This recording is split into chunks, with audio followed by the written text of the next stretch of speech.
Good morning students and my dear friends. Today is 12th of October 2023 Thursday. Lecture start करने से पहले अगर आपको बिजनेस स्टैंडर्ड और मिंट की पीडीएफ चाहिए तो आप इनकी रिस्पेक्टिव वेबसाइट्स पर लॉगिन कर सकते हैं। इसके अलावा आप मुझे तो सोशल मीडिया प्लेटफॉर्म्स पर भी ज्वाइन कर सकते हैं। रिकमेंडेड प्ले स्पीड है इस वीडियो की 1.25x। Thought of the day is learning is never done without errors and defeat. आज के मिंट पेपर की ये 6 इंपॉर्टेंट न्यूज़ हेडलाइंस हैं।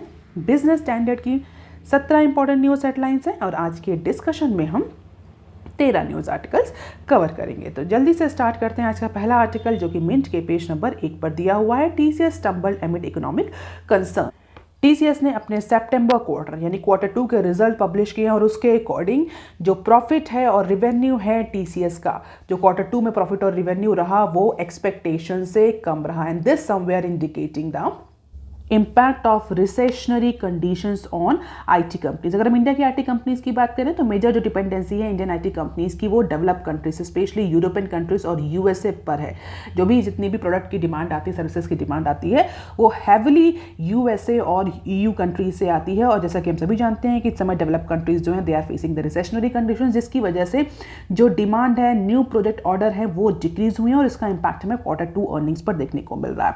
TCS being the market leader in IT industry kicked start the fiscal second quarter earning season for technology service industry on a very disappointing note.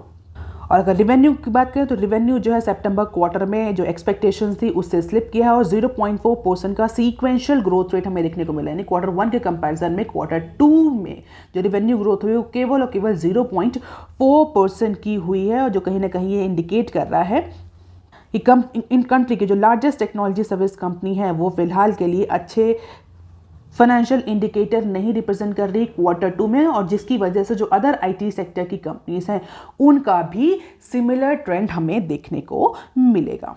हालांकि अगर हम overall incremental revenue की बात करें तो $779 million का incremental revenue add किया है टीसीएस ने अपने first 6 month of this fiscal year में। यानी इस फाइनेंशियल ईयर 24 के अगर फर्स्ट हाफ की बात करें यानी Q1 प्लस Q2 के अगर रिवेन्यू की बात करें तो ओवरऑल $779 मिलियन का रिवेन्यू एडिशन हुआ है, जिसकी वजह से 5.7% का डॉलर रिवेन्यू ग्रोथ इस ड्यूरेशन में यानी दोनों क्वार्टर में देखने को मिल रहा है। हालांकि जिस तरह के Q2 के रिजल्ट्स आए हैं सीक्वेंशियल बेसिस यानी पिछले क्वार्टर कंपैरिजन में जिस तरीके से इस पर्टिकुलर क्वार्टर में रिवेन्यू प्रॉफिट कम हुआ है उसको देखते हुए एंटिसिपेट किया जा रहा है कि आगे आने वाले क्वार्टर्स में भी कंपनी की जो ओवरऑल ग्रोथ है वो स्लो ही रहेगी। अप्रॉक्सीमेटली 5% या उससे नीचे का ओवरऑल ग्रोथ रेट हमें देखने को मिल सकता है। And this year will be the weakest full year growth in his history. और रीज़न क्या है? रीज़न हम ऑलरेडी डिस्कस कर चुके हैं कि जो टीसीएस में जो हमें स्लो ग्रोथ देखने को मिल रही है रिवेन्यू में, प्रॉफिट में, this is all because of the client cut. क्यों क्लाइंट कट हुआ है? क्योंकि क्लाइंट कट ने अपनी स्पेंडिंग, नए ऑर्डर्स, नए सर्विसेज का जो ऑर्डर जो इंडियन आईटी सेक्टर से ऑर्डर आता है वो कम हुआ है। Reason behind high interest rate, recessionary conditions एमिड the military conflicts between Ukraine and Russia and as well as in West Asia. So this is all about the TCS underperformance।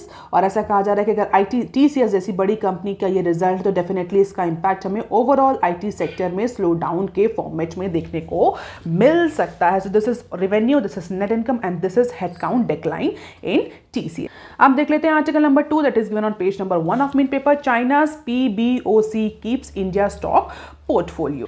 PBOC stands for the People Bank of China। तो basically जो China का important bank है people bank of China, उसका Indian market में कितना exposure है portfolio में उसको लेकर के ये न्यूज़ है।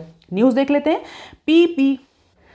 PBOC continue to own share worth ₹25K crore. तो अप्रॉक्सीमेटली 25,000 करोड़ का इन्वेस्टमेंट है पीपल बैंक ऑफ चाइना का अक्रॉस 20 इंडियन कंपनीज, यानी 20 इंडियन कंपनीज में 25,000 करोड़ का इन्वेस्टमेंट, या हम कह सकते हैं एक्सपोजर है, या सिंप्लीफाइड फॉर्म में मैं बताऊं तो इतने वर्थ के शेयर होल्ड करता है people bank of China Indian companies में, जिसमें बड़ी बड़ी कंपनीज के भी नाम है including Tata consultancy services, Infosys, Hindustan Unilever, Vedanta.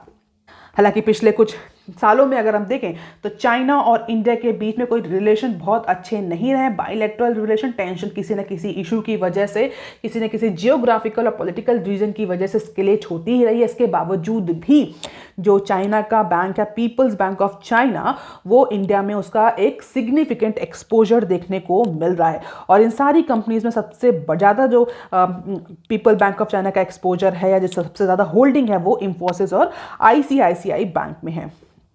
इसमें Chinese central bank approximately 0.8% hold करता है इंफोसिस में, जिसका वैल्यूएशन 4,678 करोड़ का है।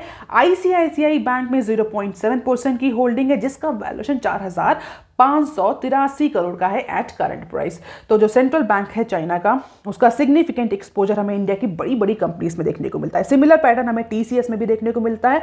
अप्रॉक्सीमेटली 0.24% का स्टेक है पीपल बैंक ऑफ चाइना का टीसीएस में, जिसका वैल्यूएशन 3,157 करोड़ का है। 0.4% का स्टेक है बजाज फाइनेंस में, जिसका वैल्यूएशन 1,928 करोड़ का है। इसके अलावा मारुति सुजुकी, एशियन पेंट्स, टाटा स्टील, कोटक महिंद्रा, इन सब कंपनीज में भी जो चाइनीज सेंट्रल बैंक है उसका सिग्निफिकेंट एक्सपोजर है। हालांकि किसी भी कंपनी में 1% से ज़्यादा का एक्सपोजर ये चाइनीज बैंक ने नहीं किया है। क्यों?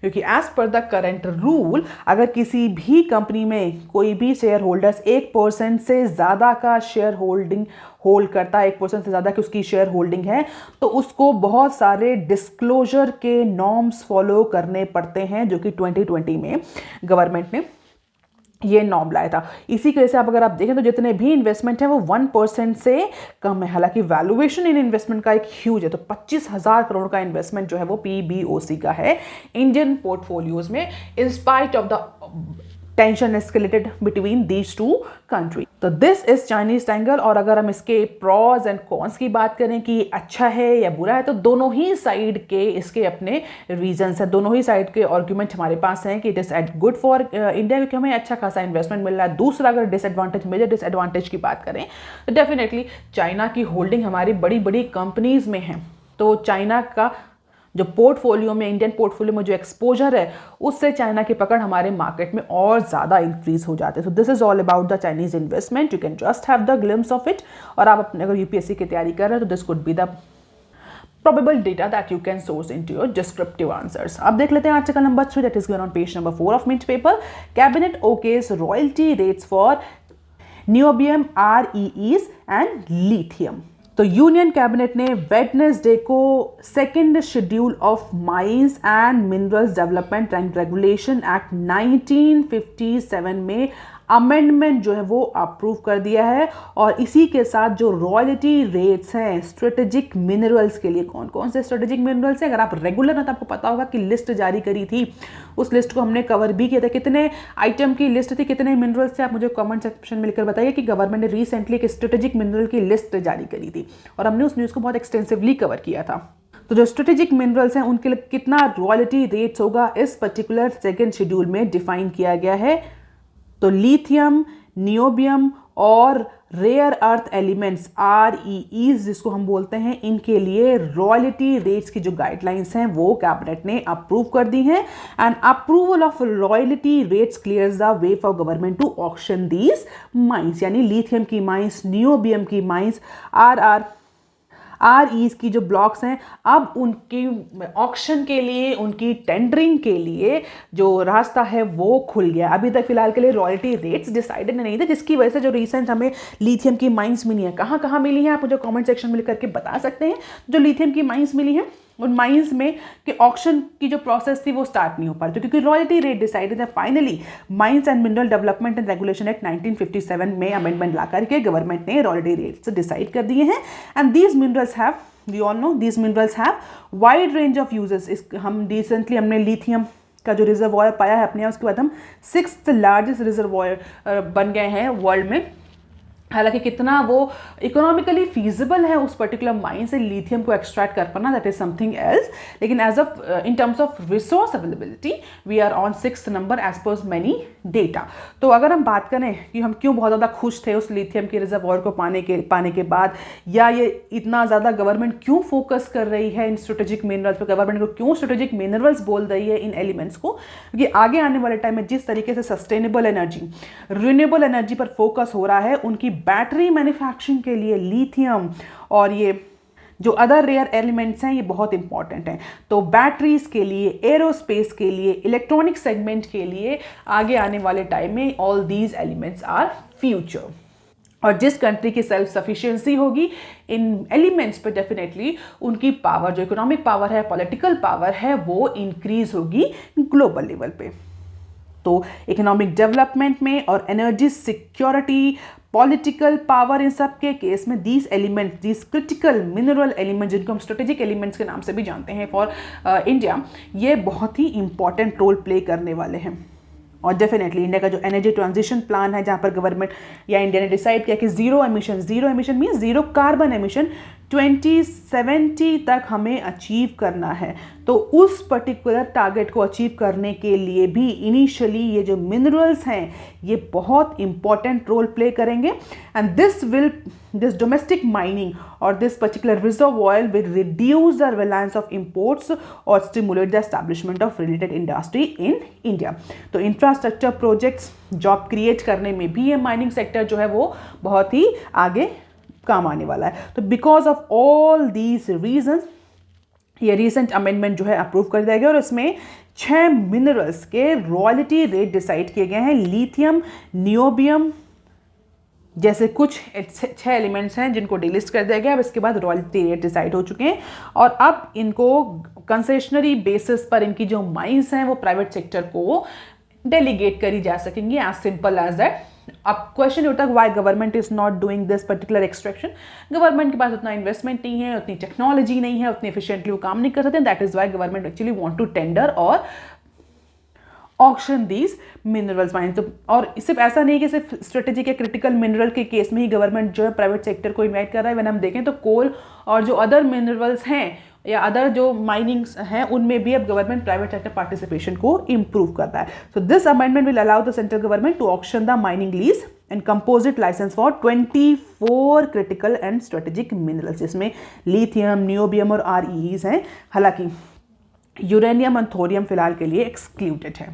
अब देख लेते हैं बिजनेस स्टैंडर्ड के आर्टिकल। बिजनेस स्टैंडर्ड का पहला आर्टिकल जो कि पेज नंबर 4 पर दिया हुआ है, share of salary job decline in 12 state UTs shows PLF। पिछले 3 एनालिसिस से हम PLF का डेटा जो है वो डिस्कस कर रहे हैं। PLF stands for periodic labour force survey. कौन पब्लिश करता है इसको? रिसेंटली NSO ने पब्लिश किया। NSO को पहले क्या कहते थे, पहले क्या नाम था NSO का, आप मुझे कमेंट सेक्शन में लिख करके बताइए। कल के न्यूज़ में हमने डिस्कस किया।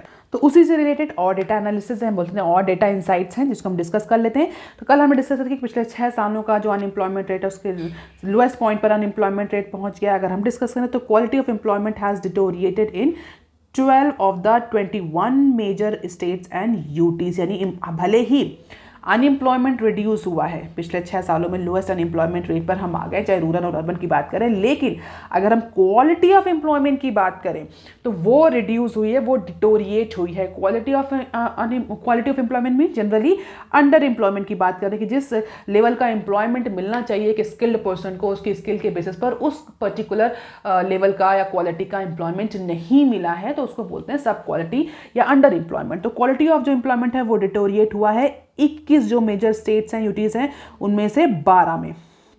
तो अगर पिछले साल के डेटा से कंपेयर करें, जुलाई 2022 के डेटा से इस बार का डेटा कंपेयर करें, तो भले ही अनएम्प्लॉयमेंट रेट जो है वो डिक्रीज हो रहा है, लेकिन quality of employment is also getting decreased and Assam experience the most significant decline in the share of workers in salaried work.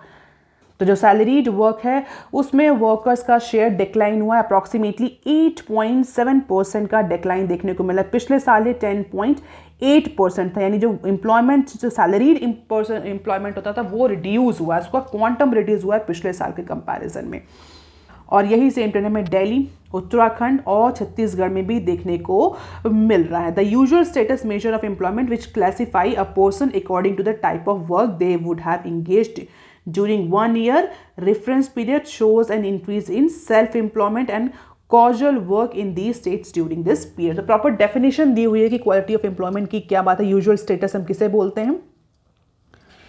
और अगर हम बात करें रेगुलर वर्क यानी सैलरीड वर्क जो है जनरली इस डेटा में या इस पर्टिकुलर सर्वे में जो सैलरीड वर्क है, जो सैलरीड एम्प्लॉय हैं, उनका काम या हम बोल सकते हैं उस एम्प्लॉयमेंट को हम ज़्यादा बेटर मानते हैं, ज़्यादा अच्छा मानते हैं इन कंडीशन टू कॉजल वर्कर्स और सेल्फ एम्प्लॉयड।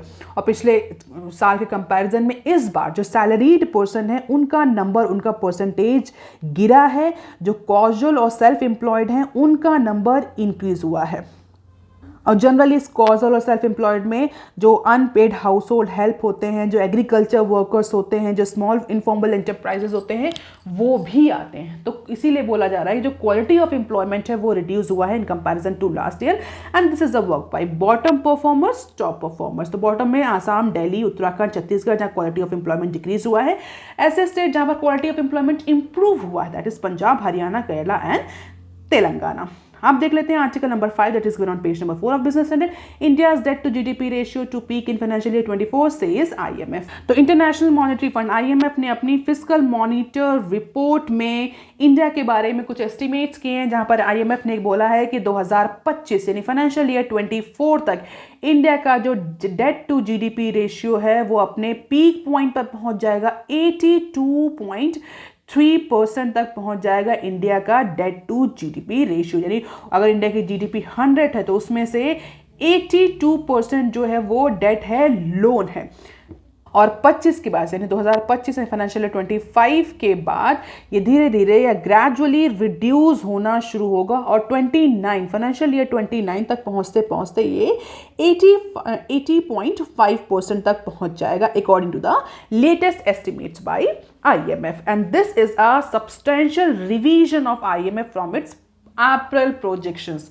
तो अप्रैल में जो प्रोजेक्शंस जो फोरकास्ट किए थे IMF ने, उन फोरकास्ट में इस बार रिवीजन किया। And this revision is substantial, जो कहीं ना कहीं इंडिकेट कर रहा है कि जो कंट्री का, इंडिया का जो डेट टू जीडीपी रेशियो है that is set to follow an upward trajectory. It means हम इतना लोन लेते जा रहे हैं अपनी जीडीपी को चलाने के लिए कि हमारा जो इंटायर जीडीपी, आप देख सकते हैं कि जो इंटायर जीडीपी है उसका 80% तक हमारा लोन में डूबा हुआ है। बहुत सिंप्लीफाइड फॉर्म में मैं आपको बता रही हूँ, हालांकि it is not as simple as that.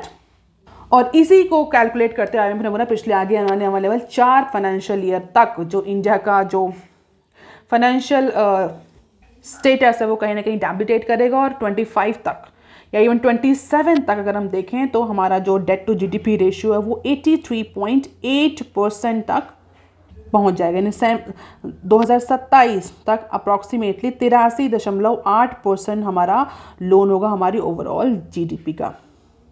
हालांकि अगर रीजन की बात करें कि आईएमएफ ने किस बेसिस पर ये जो प्रोजेक्शन की है कि 2029 में ये हमारा डेट टू जीडीपी रेशियो ये थोड़ा सा डिक्रीज होगा, 25-27 तक इंक्रीज होगा 4 सालों तक, अगर इनके रैशनल की बात करें तो हालांकि कोई रैशनल तो जो है वो आईएमएफ ने नहीं दिया है अपने प्रोजेक्शन कि why this revision has been done. But लेकिन ऐसा कहा जा रहा है कि पैंडेमिक के ड्यूरेशन में जो इंडियन इकॉनमी है वो विग्रसली हिट हुई, और सिर्फ इंडियन इकॉनमी ही नहीं अदर इकॉनमीज में भी बहुत ज़्यादा इम्पैक्ट पड़ा है। और इसकी वजह से जो रिवेन्यू है that is revenue of the government is reducing, increasing government expenditure, all these are putting pressure on this ratio. क्योंकि गवर्नमेंट के एक्सपेंडिचर तो बढ़ रहे हैं और रिवेन्यू डिक्रीज हुआ है सब्सटेंशियल। अगर पैंडेमिक नहीं होता, प्रोबेबली अगर हम ये अज्यूम करें कि पैंडेमिक नहीं आया होता तो प्रोबेबली गवर्नमेंट के रिवेन्यूज आज बहुत ज़्यादा होते। पैंडेमिक के ड्यूरेशन में, पैंडेमिक की वजह से गवर्नमेंट ने अपना एक्सपेंडिचर बढ़ाया है। अब जब रिवेन्यू नहीं बढ़ रहा है और एक्सपेंडिचर बढ़ रहा है तो पैसा कहाँ से आ रहा है? डेफिनेटली हम लोन ले रहे हैं, हम डेट ले रहे हैं, और उसी वजह से डेट का जो रेशियो है वो कंटिन्यूसली इंक्रीज कर रहा है। और अगर आप देखें तो फाइनेंशियल ईयर 20 में डेट टू जीडीपी रेशियो 75% था, जो 21 में इंक्रीज होकर के 88.5% तक पहुंच गया है।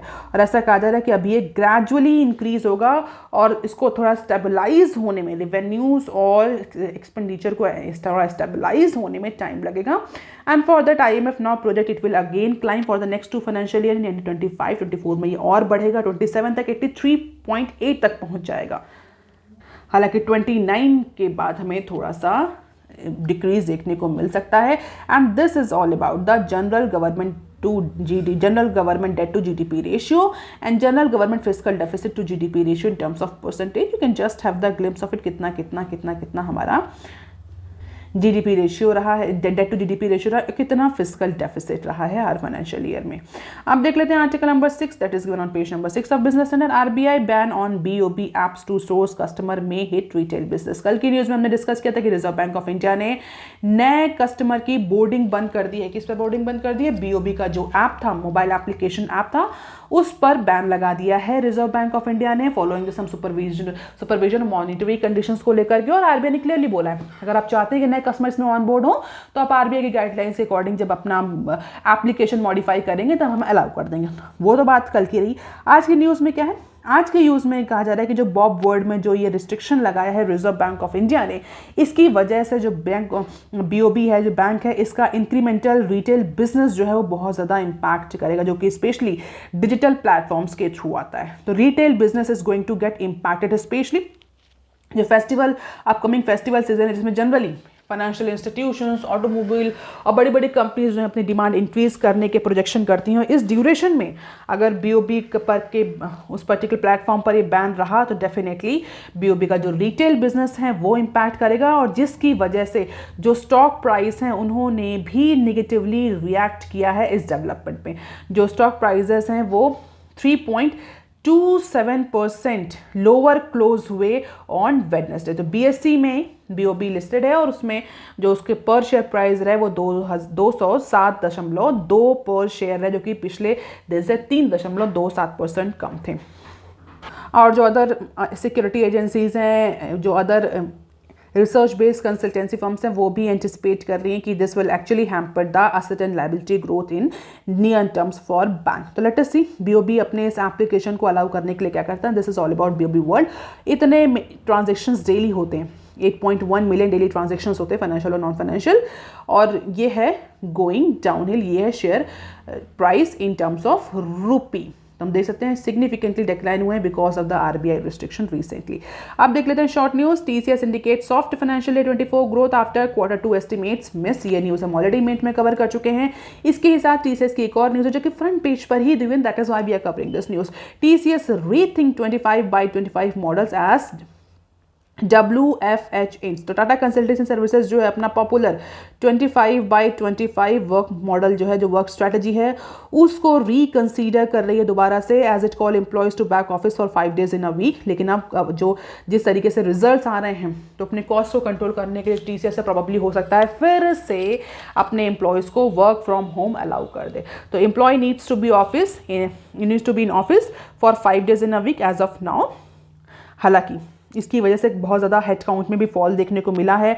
एट्रिशन जो था टीसीएस का वो 14.9% तक इंक्रीज हो चुका था। एम्प्लॉय कॉस्ट इंक्रीज होने से प्रॉब्ली आगे आने वाले टाइम में टीसीएस जो है वापस से WFH का जो प्रोविजन है वो ला सकती है। अब देख लेते हैं next clip. JSW SLR in race for Vedanta mine steel business. तो JSW and ArcelorMittal along with several private equity funds have expressed their interest in acquiring the iron ore mines and steel plant that is owned by ESL Steel, जो कि Vedanta limited का एक part है। तो फिलहाल ये 3 companies जो हैं वो रेस में। लेट अस सी किसको ये आगे पर्टिकुलर सेगमेंट मिलता है।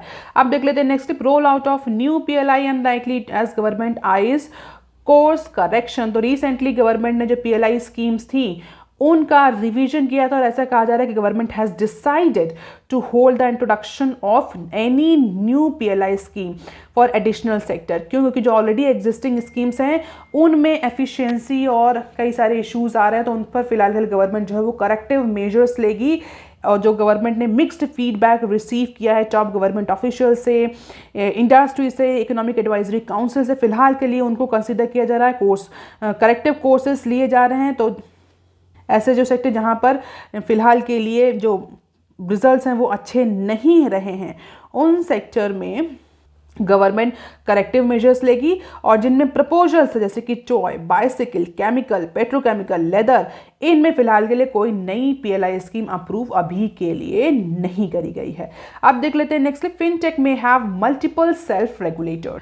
तो फिनटेक के रेगुलेशन को लेकर के पिछले बहुत टाइम से आरबीआई और जो अथॉरिटीज़ हैं वो कोई मेजर या कोई एक फ्रेमवर्क लाने की कोशिश कर रही हैं। हालांकि अभी रिसेंट इवेंट में जो आरबीआई के गवर्नर हैं उन्होंने ऑमनीबस फ्रेमवर्क की बात करी है फॉर एसआरओ। उनके अकॉर्डिंग इंडिया में जिस तरह के फाइनेंशियल टेक्नोलॉजी फिनटेक इंस्टीट्यूशंस हैं उसमें ये पॉसिबिलिटी बहुत कम है कि एक सेल्फ रेगुलेटरी ऑर्गेनाइजेशन लाया जाए। So there is a possibility that different self regulatory और SROs may be established for various fintech sector in payments and digital lending platforms। क्योंकि अगर फिनटेक की बात हो तो अलग अलग तरह की में फिनटेक्स देखने को मिल रही हैं और इस तरह के डाइवर्सिफाइड सेक्टर में एक सेल्फ रेगुलेटरी ऑर्गेनाइजेशन या सेल्फ रेगुलेटरी फ्रेमवर्क होना पॉसिबल नहीं है। And that is why there are possibility that from payment to digital lending platform, payment से लेकर के डिजिटल लेंडिंग प्लेटफॉर्म तक कई सारे हमें सेल्फ रेगुलेटर्स देखने को मिले। तो fintechs may have multiple regulators as per our RBI governors. हालांकि रिसेंटली के सेल्फ रेगुलेटर की बात करें तो आपको पता भी होगा, हमने डिस्कस भी किया पिछले कुछ टाइम से जो गवर्नमेंट है, जो आरबीआई है, जो अथॉरिटीज़ हैं, उनका ये कहना है कि जो फिनटेक कंपनीज हैं वो सेल्फ रेगुलेशन पर ज़्यादा ध्यान दें instead of depending on government. Government कोई रेगुलेटरी मेजर लाए। अगर कंपनीज जो हैं वो सेल्फ रेगुलेशन करेंगी तो मैनेजमेंट जो होगा फिनटेक का, टेक्नोलॉजी या पेमेंट डिजिटल स्पेस का, वो ईजी हो जाएगा instead of having the government propagated और sector specific self-regulatory framework organization, and these organizations will assist or may assist in managing the capacity of a sector to meet regulatory requirement, help to develop the standard, and they also work as advisory that are in line with the existing regulation of the government। तो कई सारे regulators हमें देखने को मिल सकते हैं। हमारे जो आरबीआई के गवर्नर हैं उन्होंने इस नोशन को प्रमोट किया है। अब देख लेते हैं next clip. Adani's link to Gulf Asia fund under SEBI scanner. तो market regulator security and exchange board of India जो है वो अडानी ग्रुप और a fund incorporated in British Virgin Island में एक फंड इनकॉर्पोरेट हुआ है, गल्फ एशिया फंड, उनके बीच के एसोसिएशन को इन्वेस्टिगेट कर रही है और सेबी ये देख रही है कि there has been any violation of share holding और शेयर ओनरशिप रूल्स। तो फिलहाल के लिए दिस फंड यानी जो Gulf Asia Trade and Investment Fund है इसके बीच में और जो अडानी ग्रुप है इनके बीच में एसोसिएशन को इन्वेस्टिगेट कर रही है सेबी। और सेबी का कहना है कि प्रोबेबली जो शेयर होल्डिंग फंड किस इशू को लेकर के कि जो शेयर होल्डिंग रूल्स हैं, शेयर होल्डिंग ओनरशिप जो ओनरशिप रिलेटेड जो रूल्स हैं वो प्रोबेबली अडानी ग्रुप ने वॉयलेट किए हैं। और in turn, this particular fund has invested into several listed Adani firms according to Organized Crime and Corruption Reporting Project OCCRP। तो उसी को लेकर के जो डेटा है वो सेबी इन्वेस्टिगेट कर रही है। अगर इन्वेस्टिगेशन में कोई ऐसा मटेरियल वायलेंस सामने आ रहा तो definitely it could be the problematic situation for Adani, क्योंकि हिंडनबर्ग रिपोर्ट के बाद अडानी ग्रुप ऑलरेडी बहुत ज़्यादा टर्मोइल सिचुएशन में है। अब देख लेते हैं next clip. Cabinet clears royalty rates for critical strategic minerals. We have already discussed this। mint में हम already न्यूज़ डिस्कस कर चुके हैं। That is all for today students। Please like, share and subscribe। Thank you। Have a nice day।